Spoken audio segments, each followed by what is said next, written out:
The divine presence of Spirit is nearer to us than our own breath.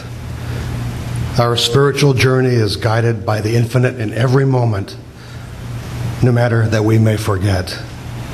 Spirit knows, sees, and remembers our perfection.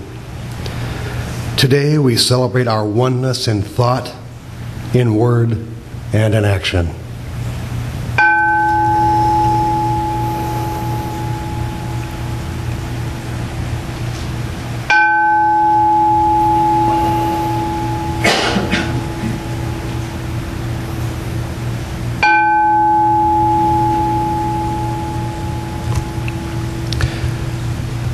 Good morning and welcome. I am Tim O'Connor and I'm your spiritual guide for today. Each Sunday we're reading from the Science of Mind text, following a format that will allow us to complete the entire text in 1 year. This format is included in the latest publication of the Science of Mind. Today we're still in a chapter on mental equivalence. It's like a never-ending chapter, it seems. Very important, critical. And today's topic is See Life Expressed. That's S-E-E, not fish. See Life. Dr. Holmes asked the question for us, do I look at myself from a standpoint of restriction? In other words, how do I see myself? He talks about how we see ourselves in our day-to-day routines of getting up, eating, working, going to bed, sleeping, etc. When I relate that to my life, I can see where I fall into a routine where it's as though the routine drives me. Instead of acting from my belief that in each moment I'm expressing the divine as a new creation, I let worldly appearances influence me.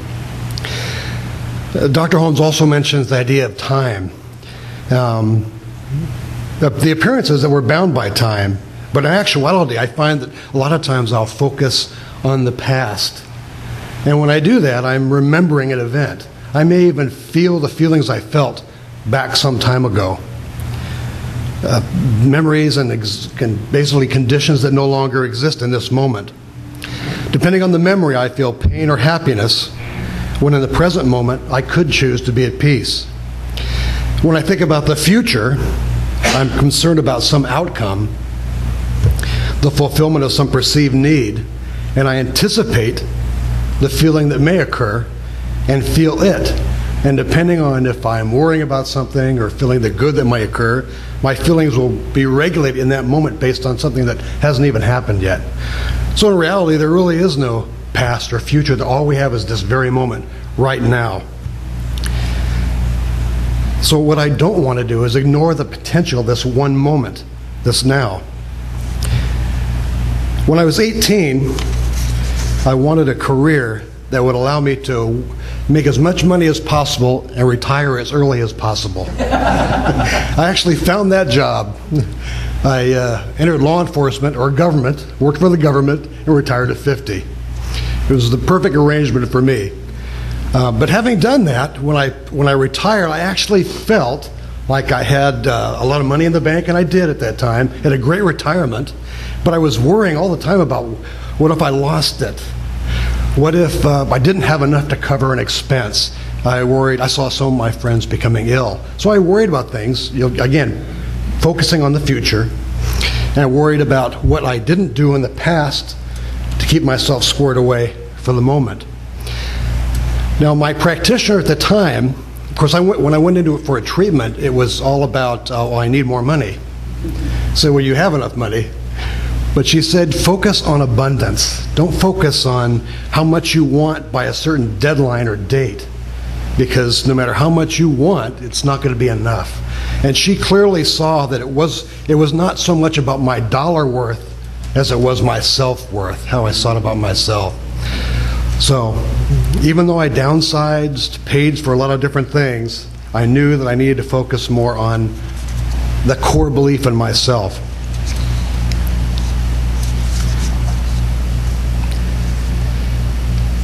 So I treated to see my life expressed as divine right now in this moment.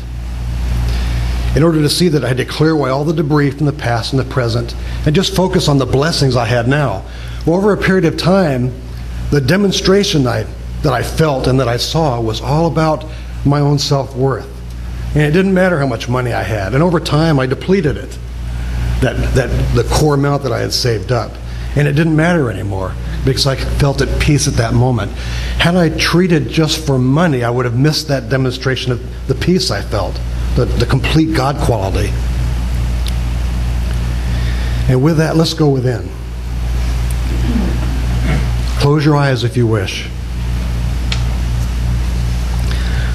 Settle in your seat, feeling grounded, relaxing into the center core of spirit. Divine Spirit is all-knowing, always present, and all-powerful. It is the still and strong presence that is one mind. Divine Spirit is the eternal creator that resides at the core of our being, where the power of good is only known. The mind of man is the mind of Divine Spirit. My mind is a focal point and individualization of the mind of God. The power that breathes me is the source of all life. As I know that to be true about myself, I know it is true for every person. There is a great power within us that we can use. I claim that all beliefs that no longer serve us for our highest good are dissipated into the nothingness from which it came. I know and affirm that Divine Spirit now guides and directs our every thought and action, moment to moment, given the always present, always creative power of truth. I realize that transformation is an expression of our birthright. The power of creative Divine Spirit is our power, and we are using it for our highest good as an individual and as a community. Now let us be still and silent for one moment, embracing the restorative peace of right now.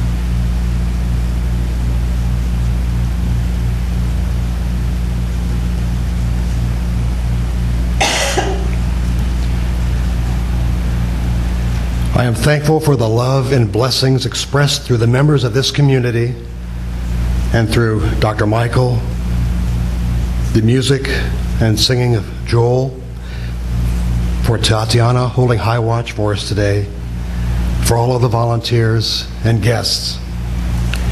I cherish the opportunity to express the honor and privilege to know the truth.